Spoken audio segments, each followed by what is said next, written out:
Hey kids, how you doing? Comic Book Man here with a new segment that we're going to be doing called Meet the Creator. And our first segment today, our very first one, the premiere, the inaugural episode is with Kurt Mitchell. Hi everybody, Some how of are you, you? some of you may not be familiar with Kurt Mitchell. He is a Southside boy, lives in Evergreen Park, and he has done Cannon Boy Cannon Boy. and Cannon Boy 2. Cannon Boy 2 and Oxblood. Oxblood. That was what I was trying to get at. Oxblood. These are all independent books that Kurt's done up himself, and we're going to talk with Kurt a little bit today, find out who he is, and get a chance to meet the creator. So, how you doing? I'm doing all right. Tell about Cannon Boy. What is Cannon Boy? Where'd you come up with the idea of Cannon Boy? Cannon Boy is probably, a creation that was inspired by some of my earliest independent comic book artists from the 70s. Yeah. Vaughn Bodē, Okay. who did a series called Junk Waffle. Cheech Wizard too. Yeah, Cheech Wizard Yeah. too. It's the same guy. But Junk Waffle had this futuristic war scenario happening Okay. with these almost self-aware war machines. Okay. And so that very definitely has influenced Cannon Boy. What else besides Vaughn Bodē? Vaughn Who else? Bodē, Jeff Darrow, who's a friend of mine. Hey, Yeah. Hi, Jeff. Hi Jeff. Mobius. Mobius. And pretty much that's it, unless I go all the way back to my first comic book loves, which were Superman, Okay. Superboy, and Batman. Now, for those of you who haven't read Cannon Boy yet, what's the story behind it? Story behind it is mankind has pretty much taken itself out of the picture.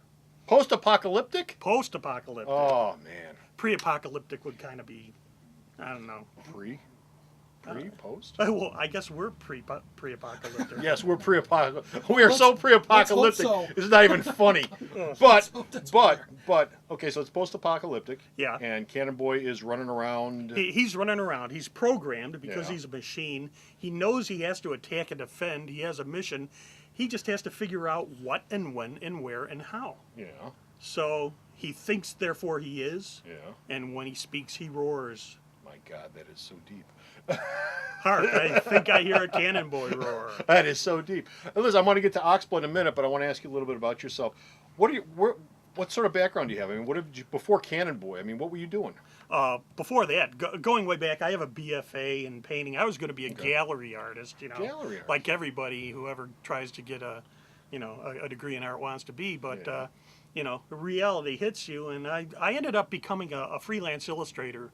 I've done a lot of work for the Chicago Tribune way back when. Yeah. Worked for the Chicago Reader for around 30 years or so. You've done some recent work for the Reader too. Yeah, probably a year ago. Mhm. And also, though, I did for a short time veer into video game development. Okay. And I worked for a number of companies from Viacom New Media to Meyer Glass Interactive to Day One Studios. Now, what was that like?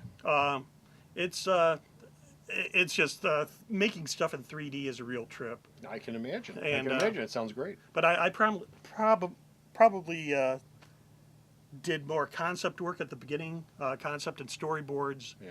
and then 3D just became the juggernaut that it is, and I moved over into modeling and stuff like that. I'm not an animator. Now, but you've done animation work too. I know this because I've seen some of your work before. You've done background work. Oh, background work, I've yeah. seen your name on credits. For Animaniacs. Yes. I worked with a studio located here in Chicago for a while called Startoons, Yeah. and I did backgrounds for around 13 episodes. Yeah. John McClenahan, the guy who actually owned and ran Startoons, won an Emmy. I think he actually won 2 Emmys Okay. for that series, and it's just a joy doing that stuff. Well, that's a lot of background work.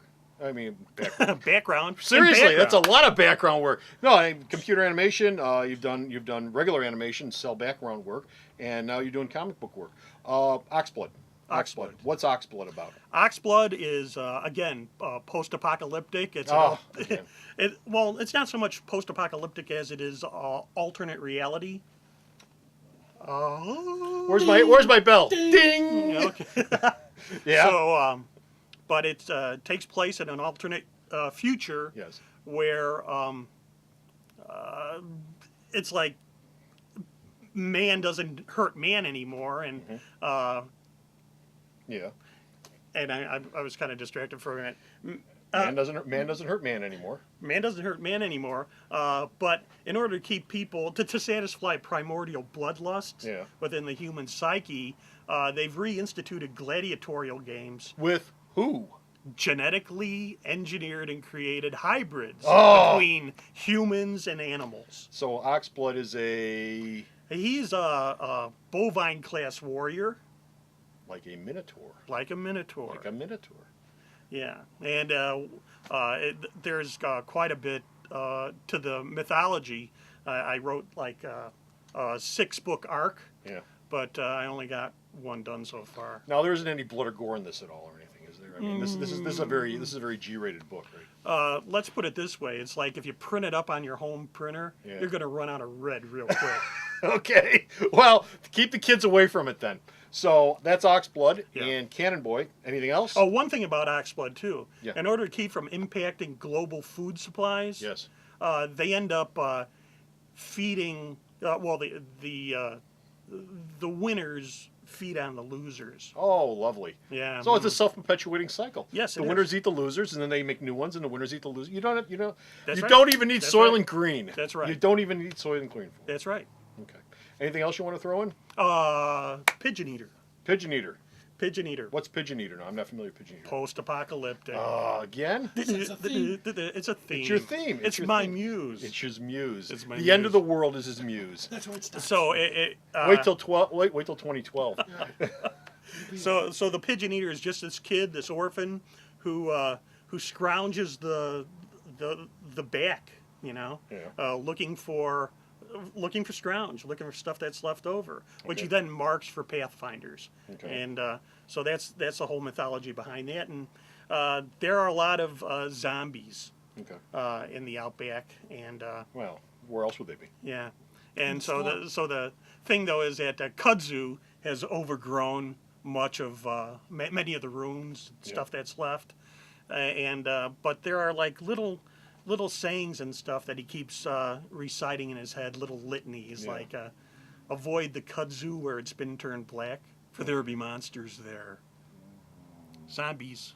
So Pigeon Eater, that's not out yet though, right? I actually printed out some. Okay. And I've been using it kind of like to self-promote and to pass out to friends and stuff like that. Okay. And, I have to just go and get some more printed up.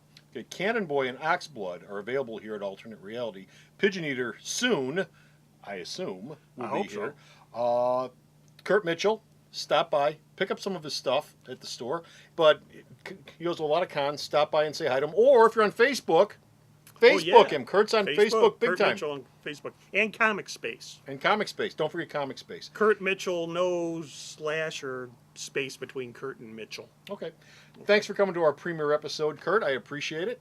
We'll be back again next time with another creator, God only knows who. If you're a creator out there and you'd like to sit here where Kurt is and become famous or infamous, however the case may be, give us a call or stop by the store sometime. Be glad to talk to you about it. www.alternatereality, myalternatereality.com is the website. Until next time, this is Comic Book Man with Kurt Mitchell. saying